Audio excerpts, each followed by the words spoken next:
오늘 말씀은 회복되어야 할 영적인 감각, 회복되어야 할 영적인 감각이라는 제목을 가지고 말씀의 의뢰를 함께 나누기 원합니다. 서로 인사할까요? 사랑합니다. 축복합니다. 어거시는 믿음, 소망, 사랑 이 세 가지는 항상 있을 것인데 거기에 한 가지 더 더하라고 한다면 나는 감사를 더하겠다. 그렇게 얘기했습니다. 믿음, 소망, 사랑 이것이 얼마나 중요한 덕목입니까? 근데 한 가지를 더 더한다면 감사를 더하겠다. 그렇게 말하는 것이죠. 그러니까 그만큼 감사라는 것은 신앙생활에 있어서 아주 중요한 덕목이고 아주 중요한 주제입니다. 그리고 신앙생활에 가장 근간에 밑바탕으로 깔려 있어야 될 것이 있다면 감사라는 것이죠. 오늘 본문의 말씀을 통해서 감사가 우리 믿음의 삶에서 얼마나 중요한지를 볼 수 있습니다. 본문에 보면 예수님께서 사마리아와 갈릴리 사이를 지나셔서 예루살렘으로 올라가시는 가운데 한 촌에 이르게 되었습니다. 그때 나병 환자, 말하자면 옛날에는 그 문둥병이라고 그랬죠. 나병 환자 10명이 예수님을 멀리서 보고는 소리 높여 부르셨습니다. 12절 13절 시작. 한 마을에 들어가시니 나병 환자 10명이 예수를 만나 멀리 서서 소리 높여 이르되 예수 선생님이여 우리를 불쌍히 여기소서 하거늘. 당시 여러분 나병 환자, 문둥병 얼마나 여러분 비참한 존재로 인식되었습니까? 아시는 것처럼 여러분 나병 환자가 무서운 것은요 피고름이 흘릴 뿐만 아니라 살이 썩어 들어가고 그리고 뭐 살점이 떨어져가도 고통을 느끼지 못하는 그런 병이었습니다. 그리고 나병은 심각한 전염성이 있었던 것이죠. 그래서 이 나병에 걸리면 하나님께로부터 저주받은 자로 이해되었습니다. 그렇게 취급받았던 것이죠. 그래서 그들은 혐오의 대상이었고 사회와 공동체와 가족으로부터 격리되어서 평생을 홀로 외로이 고통 가운데 싸우며 죽어가야 했던 그 그 비참한 인생을 살았던 사람들이 나병 환자였습니다. 그렇기 때문에 이들이 우리를 불쌍히 여기소서라고 외쳤던 것은 그저 어떤 상투적인 어떤 그런 입에 발린 얘기가 아니고 그런 습관적인 얘기가 아니라 정말 처절한 가슴 깊은 곳에서부터 우러나오는 정말 고통의 절규였고 간절한 외침이었던 것입니다. 이때 예수님께서는요 이들을 불쌍히 여기셔서 놀라운 말씀을 하시죠. 14절 상반절 말씀을 볼까요? 시작. 보시고 이르시되 가서 제사장들에게 너희 몸을 보이라 하셨더니 가서 제사장들에게 너희 몸을 보이라. 여러분 그 당시에 나병을 진단하는 책임을 가진 사람이 있었다면 제사장들이었습니다. 그 나병이 치유되면 치유받은 다음에 그 절차가 뭐냐면 제사장에게 가야 합니다. 그리고 제사장이 나병이 나은 것을 확인하죠. 그리고 확인하면 우슬초와 함께 짐승의 피를 찍어서 그 나병 환자에게 뿌립니다. 그래서 정결의식을 행하고 그 다음에 속건제와 속죄제를 행해서 나병 확인 절차를 모든 절차를 치르는 거예요. 그러니까 예수님께서 나병 환자들에게 너희 몸을 제사장들에게 보이라고 말한 것은 뭘 말한 겁니까? 나병의 치유를 선언하시는 말씀인 거예요. 나병 환자들은 이 말씀에 예수님이 이 말씀을 듣고 그 제사장들에게 갑니다. 사실 이들의 행위 자체도 대단한 믿음의 행위였습니다. 아직 병이 낫지도 않았습니다. 난 것도 아닌데 낫지도 않았는데 예수님의 말씀대로 순종하는 거예요. 이것이 얼마나 이들이 가진 병에서 낫고자 하는 열망이 얼마나 대단하며 예수님의 이 말씀을 얼마나 그들이 전폭적으로 신뢰했는지를 볼 수 있는 말씀인 것이죠. 그들은 순종하다가 놀라운 기적을 체험합니다. 14절 말씀을 다시 한번 봅니다. 시작. 보시고 이르시되 가서 제사장들에게 너희 몸을 보이라 하셨더니 그들이 가다가 깨끗함을 받은지라. 그들이 예수님의 말씀에 순종하여서 순종하여 가다가 그들이 어떻게 됐다고요? 깨끗함을 받았다고요. 여러분 보십시오. 순종은 언제나 기적을 가져옵니다. 하나님께서는 순종한 자의 믿음을 통해서 역사하십니다. 순종이 바로 기적의 통로가 되어지는 거예요. 여러분 놀라운 역사가 나타납니다. 순종함으로 말미암아 몇 명이요? 10명의 나병 환자 전체가요 다 시험을 받게 되었습니다. 그런데 여러분 15절과 16절 말씀을 보십시오. 읽어보도록 할까요? 시작. 그 중에 한 사람이 자기가 나은 것을 보고 큰 소리로 하나님께 영광을 돌리며 돌아와 예수의 발 아래에 엎드려 감사하니 그는 사마리아 사람이라. 여러분 10명 모두가 다 나음을 받았습니다. 그런데 그 중에서 한 사람만이 정말 자기가 나았다는 것을 보고는 큰 소리로 하나님께 영광을 돌리며 돌아와 예수의 발 아래에 엎드려 감사했다라고 기록하고 있습니다. 치유받은 사람 몇 명이에요? 10명이에요. 그 중에 돌아온 사람 몇 명이라고요? 1명이에요. 그것도 감사한 사람은 어떤 사람입니까? 사마리아 사람입니다. 그 당시에 유대인들로부터 개 취급받고 이방인 취급받았던 사람들이 바로 사마리아 사람이었죠. 성경은 오히려 유대인을 통해서 보다 사마리아 사람들이 오히려 선한 사마리아 사람의 그 비유도 있고요. 여기 사마리아 사람의 그 감사도 있고요.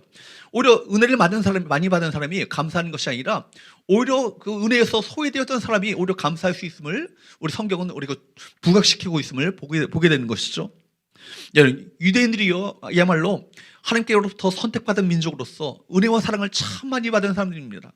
그들이 감사한 것이 아니라 오히려 유대인들로부터 개 취급받고 이방인 취급받았던 그 사마리아 사람이 오히려 감사했다는 것입니다. 그래서 오늘 본문의 말씀을 통해서 우리가 배워야 될 영적 교훈이 있다면 세 가지를 함께 나누기 원하는데요. 첫 번째, 따라할까요? 감사하지 않는 것은 죄된 본성이다. 감사하지 않는 것 그 자체가 죄된 본성이라는 거예요. 여러분, 오늘 본문의 말씀을 보면 10명 중에 5명도 아니고요, 6명, 7명도 아니고요, 몇 명이요? 9명이 감사하지 않았다는 사실에 주목해 보아야 합니다. 퍼센트로 하면 몇 퍼센트지예요? 90%입니다. 그러니까 여러분 보십시오. 90%가 감사하지 않는 거예요. 당시의 나병은요, 저주받은 병이었고 공동체와 격리되어지는 심각한 질병이었습니다. 불치병이고 사망 선고와 다름없는 그런 심각한 질병이 나병입니다. 여러분, 독감이나 피부병 정도가 아니고 코로나 정도가 아니고 완전 죽었다가 살아난 건 아니겠습니까? 상식적으로 보면 여러분, 이 정도의 중환병에서 나왔다면 10명 중에 1명 정도는 그냥 갈 수 있을 법하죠. 정말 어떻게 보면 좀 인격이 파탄이 나는 사람 1명 정도가 그냥 갈 수 있고 나머지는 다 9명은 와서 감사를 표현해야 되지 않겠습니까? 그런데 보면은 10명 중에 9이 그냥 갔다는 거예요. 우리가 여기서 우리가 너무나도 당연할 것 같지만 실제로는 감사하기가 쉽지 않다는 사실을 알 수 있습니다. 9명의 나병 환자들에게서 인간의 보편적인 심성을 우리가 확인하게 되는 것이죠. 디모데후서 3장 말씀에 보면은 말세에 고통하는 때가 이르게 될 것인데 말세의 특징 중에 하나가 어떤 것인가를 쫙 이야기합니다. 여러분 보십시오. 디모데후서 3장 1절 2절 시작. 너는 이것을 알라. 말세에 고통하는 때가 이르러 사람들이 자기를 사랑하며 돈을 사랑하며 자랑하며 교만하며 비방하며 부모를 거역하며 감사하지 아니하며 거룩하지 아니하며. 여러분, 말세에 고통하는 때가 이르게 될 것인데 앞으로 말세에 정말 심각한 주님 오시기 직전에 말세가 이르게 될 것인데 그때는 사람들이 자기를 사랑한대요. 자아 사랑이 너무나 충만한 것이죠. 자기 중심적인 사상을 가지고 살아간다는 것입니다. 돈을 사랑합니다. 또 자랑합니다. 교만합니다. 비방합니다. 심지어 부모를 거역합니다. 거기에 또 무엇이 있습니까? 감사하지 아니하며가 있어요. 여러분, 감사하지 않는 것, 이것이 말세의 특징 중에 하나라는 것이죠. 또 로마서 1장 말씀에 보면 바울은요, 죄인의 특성을 이렇게 이야기하고 있습니다. 로마서 1장 21절 하나님을 알되 하나님을 영화롭게도 아니하며 모하지도 아니하고 감사하지도 아니하고. 이것이 여러분 바로 오히려 그 생각이 혐오해지며 미련한 마음이 어두워졌나니. 여기에도 죄인의 특성 가운데 감사하지 않는 것이 언급되고 있다는 것입니다. 그러니까 감사하지 않는 것은 그저 윤리적이고 도덕적인 부분이 아니고 죄인의 죄된 본성의 특징임을 성경은 말씀하고 있는 것이죠. 여러분, 죄인의 심성은요, 감사보다는 더 무엇이 많이 나올까요? 원망과 불평이 더 많이 나옵니다. 사람들은요, 모든 것을 당연하게 여기는 경향이 있습니다. 당연한 것이 줄 알아요. 내가 누리고 있는 것이 당연하게 내가 주어지고. 여러분, 지난주에 봤던 성도들을 오늘 이렇게 한 주간이 지나서 이게 본다는 것 자체가 당연하다고 생각합니다. 오늘 아침에 깨어서 눈을 떼서 일하는 것 당연하다고 생각하죠? 숨을 쉬는 것 당연하다고 생각하죠? 이 자리에 앉아서 예배하는 것 당연하다고 생각합니다. 당연한 것 하나도 없습니다. 요즘 말로 당연한 것 1도 없습니다. 그죠? 하나도 없어요. 모든 것이 다 뭐예요? 하나님의 은혜입니다. 오늘이야말로 어저께 돌아가셨던 분들이 그토록 사모했던 하루 아니겠어요? 그렇죠? 여러분, 우리가 아무리 대단한 것이라 할지라도 시간이 지나면 시큰둥해집니다.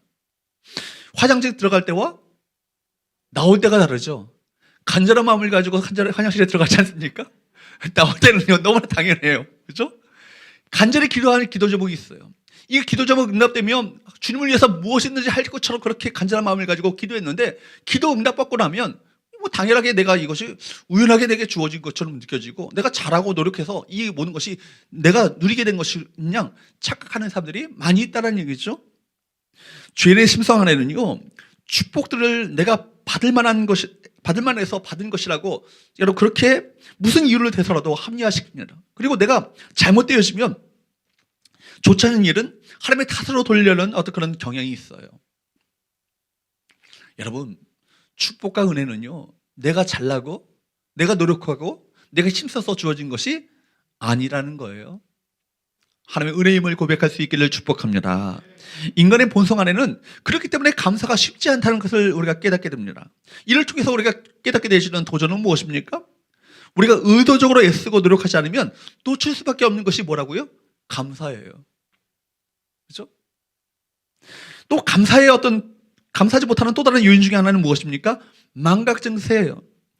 우리가 받은 은혜에 대한 기억력이 너무나도 짧아요. 그렇죠? 우리가 베풀고 나누고 섬긴 것에 대해서는 아주 길고도 질긴 기억력을 가지고 있는데 내가 받은 것에 대해서는 까맣게 잊어먹어요. 어쩌다가 제가 좋은 집에 좋은 식당에 집사람을 데리고 갔어요. 그래가지고 거기서 좋은 거 사줬는데 이를 까먹는 거예요. 언제 가봤냐는 거죠. 저는 이걸 기억하고 평생 이걸 읽어먹고 싶은데 집사람은 까먹어요. 그제서야 다시 한번 가볼 때 여기 왔었지? 그제서야 기억하는 거예요. 저는 길고도 질긴 기억력을 가지고 베풀고 섬긴 것에 대해서 그렇게 붙들고 있는데 받은 사람은 잊어먹는 거예요. 그렇죠? 이것이 우리 심성 아니겠어요? 여러분, 이것은요, 이스라엘 백성들의 고질병 중에 하나였습니다. 그들은 홍해를 가르는 기적을 체험한 후에 3일 만에 하나님의 은혜를 잊어버리고 여러분 원망을 쏟아냅니다. 40년 동안 매일같이 광야에서 만나 메추라기를 통해서 그들을 입히시고 먹이시고 기르셨잖아요. 그런데 그들은 뭘 합니까? 애굽에 있었다면 고기도 먹고 그 맛있는 부추도 먹는데 여기 와가 맛없는 만나만 맨날 먹는다고 그렇게 불평합니다. 여러분, 하나님께서 사랑하신다고 말씀하셨을 때 그들이 말합니다. 우리를 언제 사랑하셨냐고 그렇게 따져 묻죠. 이스라엘 백성들의 반역은요, 은혜 받은 것이 적었기 때문입니까? 그렇지 않죠. 받은 은혜에 대한 지독한 망각 증세를 가지고 있었기 때문에 그들이 그들의 불행이 찾아온 것입니다. 그래서 성경은 그들에게 잊지 말 것을 자주 명령하죠. 시편 103편 2절 시작. 내 영혼아 여호와를 송축하며 그의 모든 은택을 잊지 말지어다. 내 영혼아 여호와를 송축하며 하나님을 늘 찬양하며 하나님의 그 모든 은혜와 은총을 잊지 말라고, 항상 기억하고 살아가라고. 여러분, 신명기서의 그렇기 때문에 주제는요, 잊지 말라는 것입니다. 잊지 말라는 것입니다. 기억하라는 것이죠. 신명기가 뭐예요? 가데스 바네아 평지에 이르게 되었습니다. 이스라엘 백성들이 40년의 광야 생활을 끝내고 가데스 바네아 평지에 이르게 되어서 이제는 그 요단강만 건너가게 되면 가나안 땅, 약속의 땅에 들어가게 되는 거예요.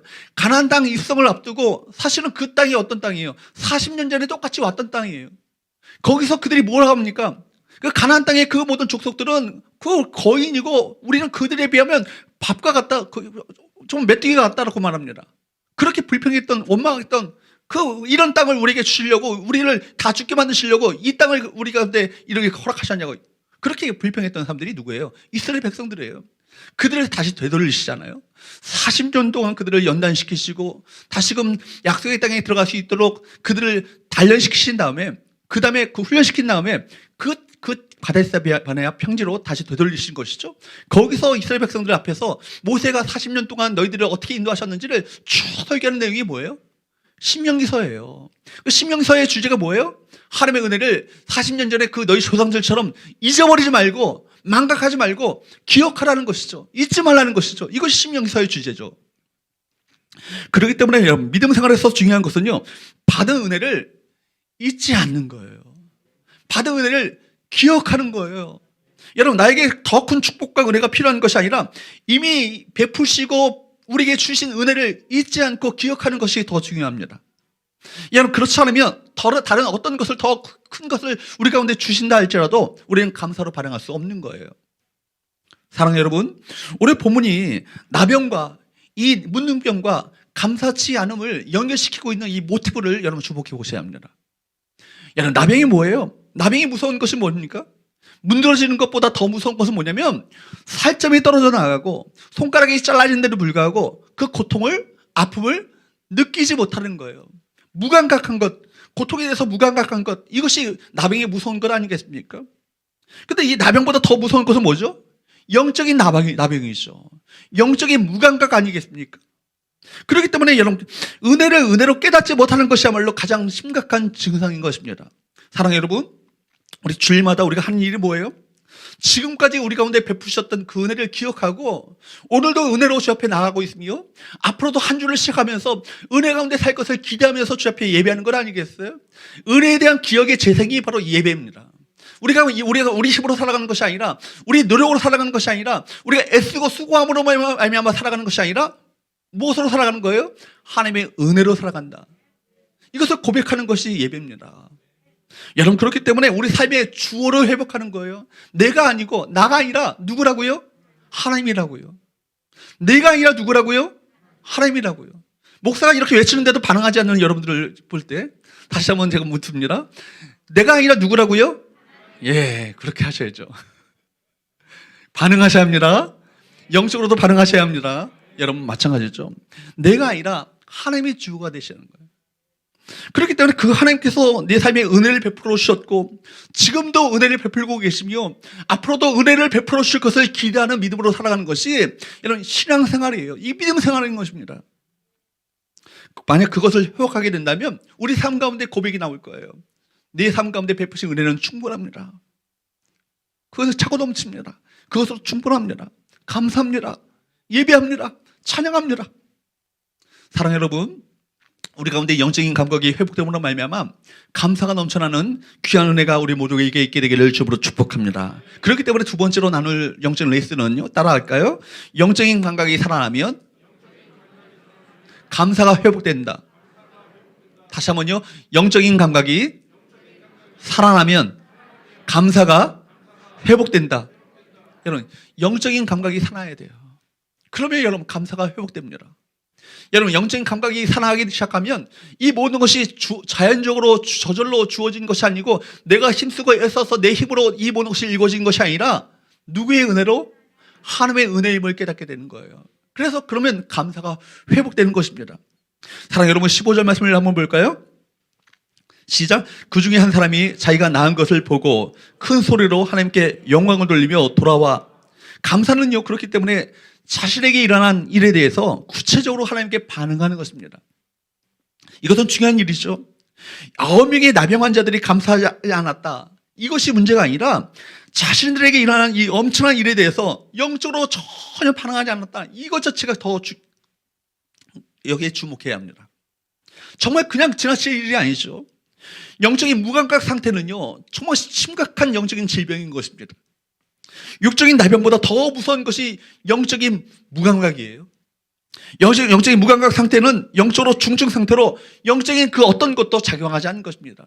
내 삶 가운데 그렇게 많은 은혜를 베풀어 주셨건만 내 입술에서 나오는 건 뭐예요? 불평과 원망과 누구 남 탓을 하는 거예요. 누구 때문에 일어나는 것입니다. 여러분, 신자에게 가장 위험한 단계는 무엇입니까? 영적인 무감각이에요. 은혜를 은혜로 깨닫지 못하고 은혜를 우리 가운데 베풀어 주셨음을 불구하고 감사로 반응하지 못하는 것.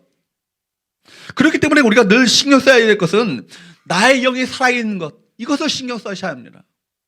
내 삶의 모든 영역 속에서 하나님 앞에 민감하게 반응하게 될 때 우리 삶 자체가 예배가 되는 거예요. 내 삶의 모든 것이 하나님의 임재 속에 있고 하나님의 인도하심 속에 있는 것이고 비록 내가 지금 펼쳐진 상황 자체가 내가 이해할 수 없는 상황이지만 이 상황 또한 하나님의 섭리 가운데 있음을 고백하게 될 때 바로 주 앞에 감사할 수 있게 되고 주님을 찬양하는 삶으로 나갈 수 있는 것 아니겠습니까? 그럴 때 삶이 행복하게 되어지고 축복이 될 것입니다. 내 영이 무뎌지고 죽어버리면 무슨 일이 일어난다 할지라도 심지어 기적적인 놀라운 역사가 나타난다 할지라도 나와는 상관없는 일이 되고 마는 거예요. 사랑하는 여러분, 우리 영적인 감각이 살아나야 합니다. 하나님의 은혜에 눈이 떠져야 하는 것입니다. 하나님의 섭리적인 역사, 하나님의 일하심이 우리 보여져야 하는 것입니다. 하나님의 말씀을 들을 때 사람의 말이 아니고 내게 주신 하나님의 음성으로 생생하게 들려지는 놀라운 역사가 나타나야 하는 것입니다. 말씀을 통해서 하나님의 음성이 들려지고 그럴 때 사람의 말이 내 마음 가운데 내 마음을 빼앗기지 못하는 거예요. 이 모든 상황 속에서 하나님의 일하심을 느껴지고 또 이 작은 것 사소한 것에도 이것이 은혜로 여겨지게 될 때 여기 바로 이것에 대해서 믿음으로 반응하게 되시고 또 영적으로 주 앞에 찬양하며 감사함으로 주 앞에 나가게 되는 것 아니겠습니까? 이런 사람이 영적으로 살아있는 사람인 것이죠. 지금 새벽마다 우리가 보고 있는 요셉, 어떤 인생을 살았어요? 그 하나님께서 꿈을 주셨고 비전을 주셨건만 자기에게 펼쳐지는 모든 상황은요, 자기가 도저히 이해할 수 없는 상황이 계속 인생 가운데 펼쳐지는 거예요. 끝도 없는 나락으로 떨어지는 그 인생을 우리가 맛보지 않습니까? 그러나 여러분, 요셉은요, 그 안에서도 절망하지 않아요. 하나님의 그 계획하심을, 섭리하심을 바라보는 그 믿음의 눈이 열렸던 것이죠. 그러니까 형들 앞에서 나중에 고백하는 것이 뭐예요? 당신들은 나를 헤아려 하였으나 여호와께서는, 전능하신 하나님께서는 그 악을 선으로 바꾸사 오히려 나를 애굽에 먼저 앞서 당신들을 살리시려고 나를 먼저 앞서 보내셨다고 그렇게 고백하는, 그리고 형들을 용서하는 믿음의 태도를 보이고 있지 않습니까? 여러분 보십시오. 어인의 조서에, 어떤 조서입니까? 바벨론 왕 외에 다른 사람에게나 다른 신에게 절하면 죽임을 당할 것이다 라는 조서가 내려졌어요. 그랬을 때 조인의 어인이 지킨 것을 알고도 예루살렘을 향해서 열린 창을 두고 하루 3번씩 하나님께 감사하며 기도했던 다니엘. 여러분, 그 상황 또한 하나님의 섭리 가운데 있음을 그가 알았던 것이죠. 이를 통해서 하나님의 놀라운 역사를 행하실 것이라는 믿음의 기대를 가지고 도리어 하나님께 감사했던 것입니다. 여러분, 빌보 감옥에서 여러분 보십시오.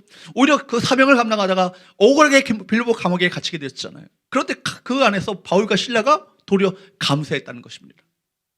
찬양했다는 것이죠. 이 세 사람의 공통점이 뭐예요? 믿음의 사람이죠.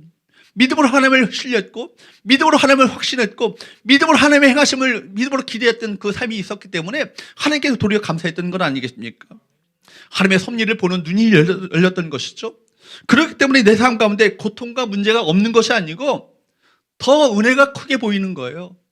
내 삶 가운데 고통과 문제가 느껴지지 않는 것이 아니라 더 은혜가 크게 느껴지는 것입니다. 그런 사람들만이 바로 하나님께 감사할 수 있는 것이죠. 그런 관점에서 감사란 도덕적인 문제가 아니고 윤리적인 문제가 아니고 어떤 문제예요? 영적인 문제예요. 영적 전쟁이죠. 불평과 원망을 선택할 것인가? 아니면 감사를 선택할 것인가? 감사 생활은 신앙의 건강성을 체크하는 리트머스 시험지라고 말하지 않습니까? 그 사람이 영적으로 그 사람이 살아있는가, 건강한가를 따져보려면 그 입술 가운데 무엇이 터져나오는가를 보면 알 수 있는 것이죠. 감사가 오히려 그 모든 것을 감사로 반응하고 감사로 하나님께 찬양하며 감사로 주 앞에 나가고 있다면 그 사람은 영적으로 살아있는 거예요. 지금 나의 삶에서 감사가 많으면 건강한 것이고, 감사가 식어지고 불평과 원망이 일어나고 있다면 영적인 회생을 위해서, 회복을 위해서 하나님 앞에 엎드리셔야 합니다. 감사로 나온 그 나병 환자가 자기가 나았다는 것을 알아채는 순간에 하나님께 반응하죠. 어떻게 반응합니까? 감사로 반응하는 거예요. 여러분은 어떤가요? 나에게 일어나는 크고 작은 일들에 대해서 하나님과 연관 짓고 반응하고 있습니까? 그것이 감사 생활이죠. 이것이 신앙생활인 것입니다. 영적으로 살아야 살아있는 것 아니겠습니까? 그러므로 우리 안에 회복되어야 할 영적인 감각이 있다면 하나님의 행하신 일에 대한 영적인 반응인 것입니다. 이 모든 것이 은혜로 여겨지고 은혜로 해석되어야 하는 거예요.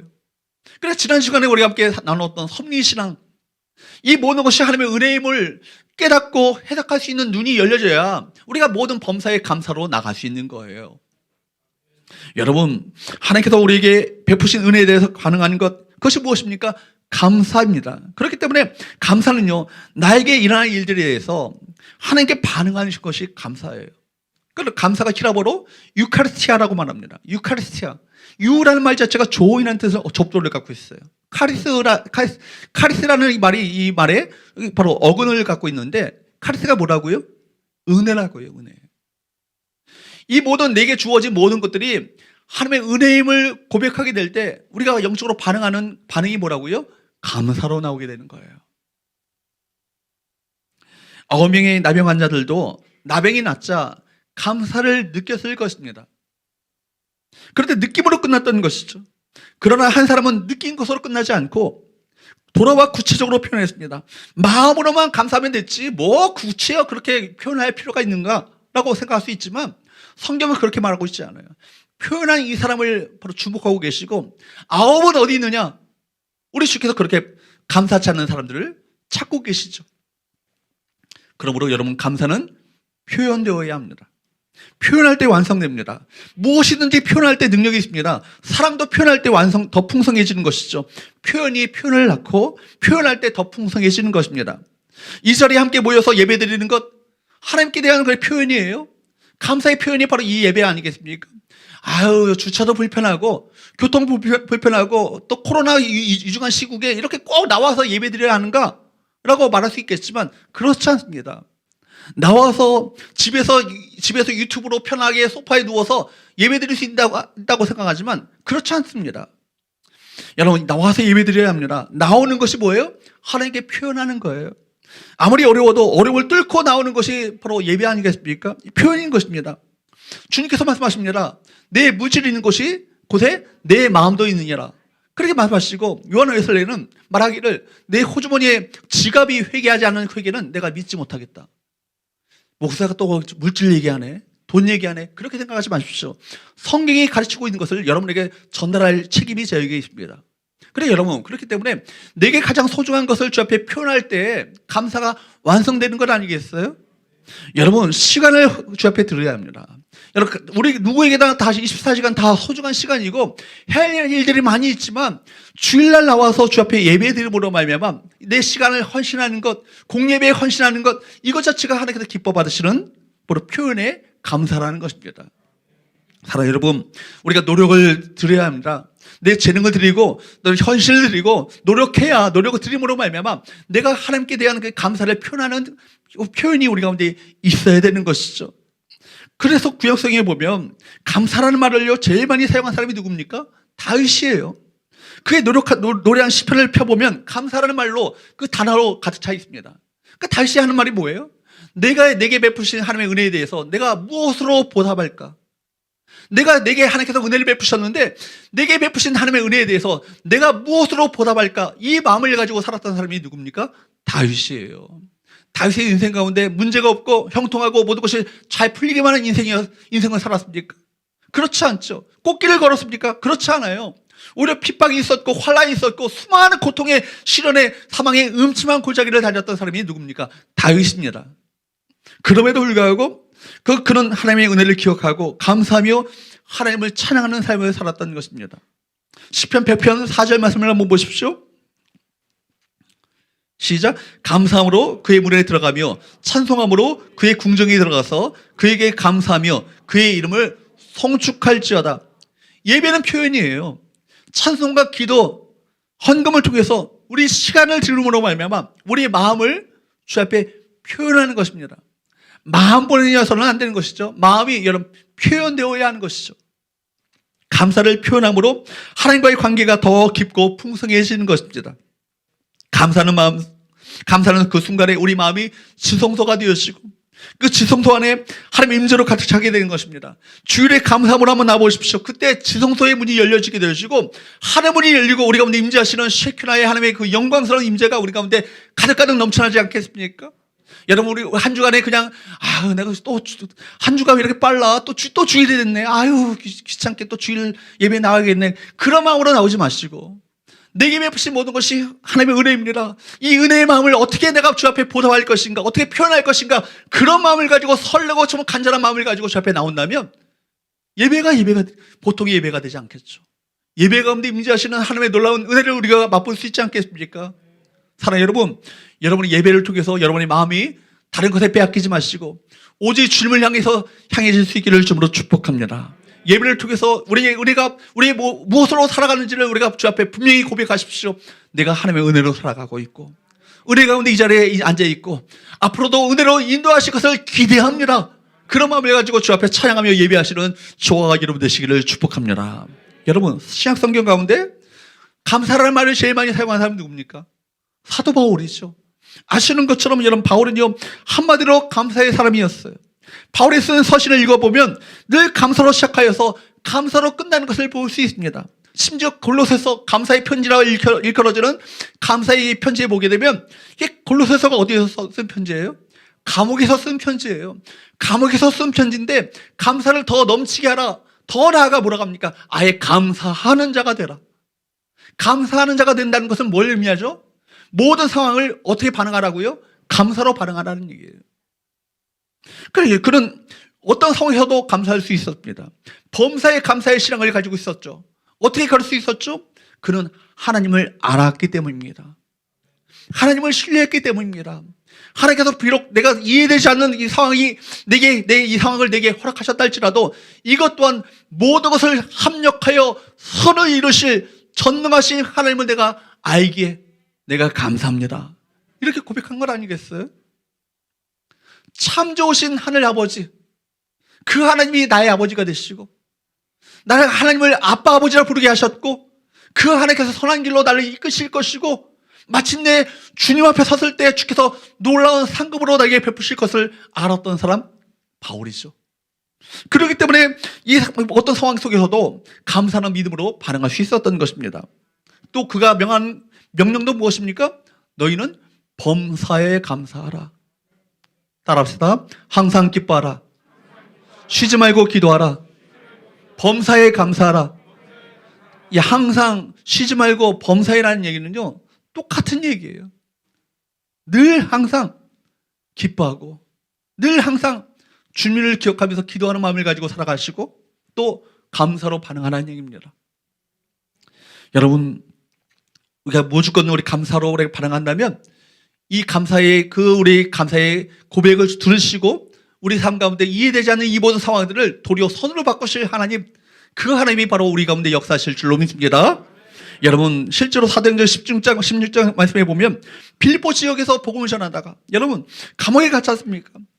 귀신 들려서 점치는 여자를 고쳐주었는데 여자의 주인 되었던 그 사람이 더 이상 돈을 벌 수 없게 되니까 억울하게 바울을 고소하는 거예요. 그래서 여러분 감옥에 들어가게 됩니다. 얼마나 억울한 상황입니까? 죄짓도 않았는데 오히려 사람을 살리다가 오히려 감옥에 갇히게 되었는데 매질을 당하고 감옥에 갇혔을 때 얼마나 피투성이가 된 그 몸을 보면서 좌절하고 절망했겠습니까? 그런데 바울은 그렇게 반응하지 않아요. 바울과 신라가 여러분 빌립보 감옥에서 했던 일은 무엇입니까? 도리어 하나님을 찬양하고 기도했다고 합니다. 여러분 보십시오. 왜냐하면 하나님은 신실하다고 믿었기 때문입니다. 이 악한 상황, 내가 이해되지 않는 억울한 상황이라 할지라도 이 억울한 상황을 내가 믿음으로 반응하게 될 때 이 상황을 도리어 선으로 바꾸실 것이다. 이 믿음이 있는 거예요. 이 섭리신앙이 있었던 것입니다. 그랬을 때 여러분 놀라운 기적이 나타나죠. 착고가 풀립니다. 옥문이 열리죠. 여러분 이것이 환경을 보지 않고 하나님을 바라보는 자들에게 기적이 나타납니다. 반면에 하나님을 바라보지 않고 환경에만 주목하는 자들에게는 늘 원망과 불평이 따라다니게 되는 거예요. 사실 좋은 환경에서는 누구라도 감사할 수 있습니다. 그러나 악한 환경에서도 정말 이해할 수 없는 그 환경 가운데 있다 할지라도 감사할 수 있는 사람들은 믿음의 사람들이죠. 우리 그리스도인들은 환경을 보는 자가 아닙니다. 환경 넘어서 그 환경 가운데, 억울한 환경 가운데, 악한 환경 가운데 우리가 신실하게 믿음으로 하나님을 바라보는 자들을 부릅뜨시고 지켜보고 계시고 그들을 위해서 선한 계획을 품고 계시는 그 하나님이 우리 하나님, 그 하나님을 믿음으로 바라보는 자들이 바로 그리스도인들 아니겠어요? 사랑하는 여러분, 하나님을 향한 영적인 감각이 살아날 수 있게 되기를 주님으로 축복합니다. 하나님의 은혜로 인한 영적인 감각이 회복되어야 되는 거예요. 그러면 감사가 우리 삶 가운데 회복되게 될 줄로 믿습니다. 세 번째 마지막으로 따라할까요? 감사는 더 큰 축복으로 다가온다. 감사는 더 큰 축복으로 다가옵니다. 믿으시기를 축복합니다. 여러분, 하나님은 감사한 자에게 크고 놀라운 축복을 예비해 놓으셨어요. 우리가 어떤 문제가 있을 때 그것이 해결되는 데만 우리가 집중합니다. 그 문제가 풀려지기만 바라죠. 그때 과연 그 문제가 해결되면 행복할까요? 그 문제가 풀려지면 만족할까요? 그렇지 않아요. 우리 인생은 늘 또 다른 문제가, 또 다른 고통이 찾아오게 마련입니다. 여러분들이 우리 가정을 바라보면서 어렵게 느껴지고 우리 자녀들 키우면서 얼마나 어려울까 하지만 그 문제가 해결되면 행복할까요? 그렇지 않아요. 또 다른 문제가 다가오게 되는 거예요. 마찬가지로 우리 문제, 저희 가정만 갖고 있는 문제뿐만 아니라 여러분들도 각기 다른 차원의 문제들이 있고 고통이 있고 아픔이 있습니다. 그렇기 때문에 이런 고통의 환경이 우리를 행복하게 하는 것이 아니라 고통에 대한 우리 반응이 우리를 행복하게 만든다는 거예요. 여러분 보십시오. 바로 오히려 고통으로 말미암아 더 축복을 얻게 되시는 기회가 될 수 있잖아요. 우리 아이들 때문에 저희들은 하나님을 만났습니다. 하나님을 더욱더 깊이 있게 알게 되었어요. 하나님의 은혜가 사랑이 얼마나 큰 건지를 더 깨닫게 되었습니다. 마찬가지 여러분 이 육체의 가시, 이 가시로 말미암아 어떤 사람을 원망하고 불평할 수 있겠지만 그 가시로 말미암아 감사할 수 있게 된다면 그를 통해서 놀라운 하나님의 일하심을 행하심을 우리가 경험하게 될 줄 믿습니다. 여러분 감사로 반응한 나병 환자에게 덤이 주어졌어요. 그 덤이 무엇입니까?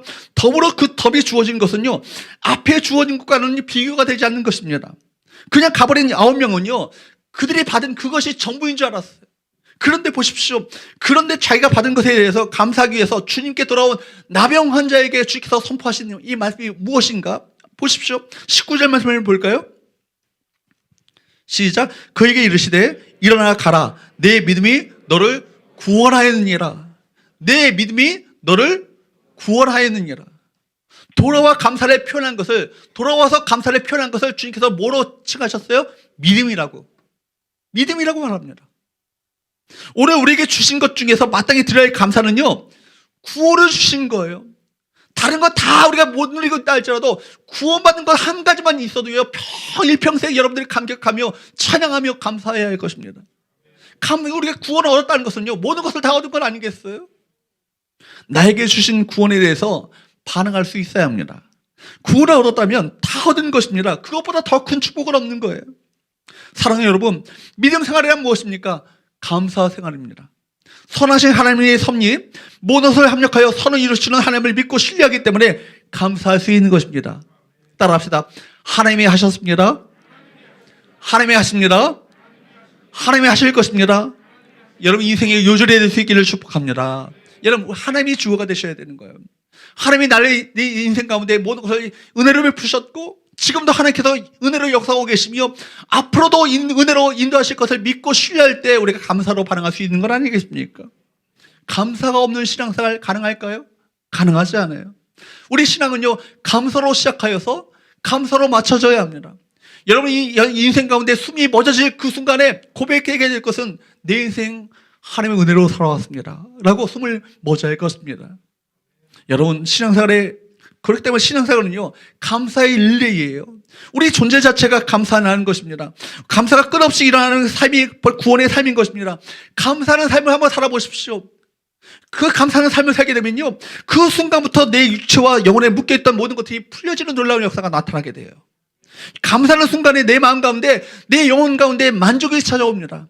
감사할 때 바로 모든 탐욕으로부터 노임을 받게 되어지고 영혼의 안식과 평안을 누리게 되는 거예요. 이미 그 천국을 누리는 삶 아니겠습니까? 우리가 하나님께 작은 감사로 반응하게 될 때 하나님은 더 놀라운 축복으로 우리에게 행하십니다. 스펄전 목사님이 항상 말하는 제가 언급하는 이야기가 있지 않습니까? 작은 호롱불에 감사하는 사람은 하늘의 별빛을 허락하시고 하늘의 별빛에 감사하는 사람은 하늘의 달빛을 허락하시고 하늘의 달빛에 감사하는 사람은 찬란한 햇빛을 허락하시고 햇빛에 감사하는 사람은 형언할 수 없는 7날의 천국의 은혜의 광채를 그 인생 가운데 허락하신다. 할렐루야. 여러분 감사로 내 영혼에 깊은 만족과 안식을 얻는 삶 자체가 구원의 삶이고 그것이 천국의 삶인 것입니다. 감사하는 사람만이 구원의 은혜를 누릴 수 있습니다. 감사가 감사를 낳게 되는 거예요. 반면에 원망과 불평이 늘어나는 곳을 가보면 틀림없이 그곳에는 자아 중심적 죄성이 있습니다. 나 중심의 그 세계관을 가지고 살게 되면 당연히 주변의 모든 환경은 못마땅하게 여겨지게 되는 것이죠. 그러나 나를 내려놓고 말 그대로 나는 죽고 예수로 살기로 결단하게 될 때 그 섬기는 태도를 갖게 되면 그 가운데 놀라운 은혜가 임하게 됩니다. 여러분 나를 내려놓는 순간 성령께서 역사하시고 주님께서 일하십니다. 아직도 감사하지 못하는 병든 자를 붙들고 계시지 마시고 성령께서 주시는 감사의 은혜가 저와 여러분 가운데 흘러넘치게 되기를 주님으로 축복합니다. 감사주의를 맞으면서 감사를 하나의 어떤 좋은 옵션 정도로 생각하셔서는 절대로 안 됩니다. 감사 자체가 신앙생활이고 감사하게 될 때 우리가 하나님과 연결되어지는 거예요. 그렇기 때문에 아레이 토레이 목사님은요, 성령 충만이 바로 곧 감사 생활이다. 감사하는 생활 자체가 성령 충만이라고 그렇게 얘기했습니다. 여러분, 감사로 반응하시고 영적인 감각이 여러분 가운데 묻어지고 여러분 죽어버렸던 영적인 감각이 다시금 재생되어지고 회복되므로 말미암아 모든 것을 은혜로 반응하시고 감사로 주 앞에 영광 돌리심으로 말미암아 감사로 더 큰 하나님의 감사의 은혜와 조건들을 경험하는 저와 여러분 되시기를 주으로 축복합니다. 여러분, 이 시간 한 해를 마무리하는 이때 내가 한 해를 어떻게 살아왔는지를 진지하게 묵상해 보십시오. 여러분 안에 영적인 감각이 깨어나길 바랍니다. 깨달음의 은혜가 임하길 바랍니다. 삶의 모든 일에 무덤덤하게 대하지 마시고 하나님 앞에 믿음으로 내가 반응하겠노라. 은혜로 반응하겠노라. 감사로 내가 은혜로 해석하고 감사로 반응하겠노라. 결단하시며 주 앞에 나아가게 될 때 날마다 설레는 마음을 가지고 주 앞에 나아가게 되시고 그 10년 가운데 놀란 하나님의 신선한 은혜가 우리 가운데 임하게 되시는 귀한 축복이 우리 모두에게 있게 되기를 주으로 축복합니다.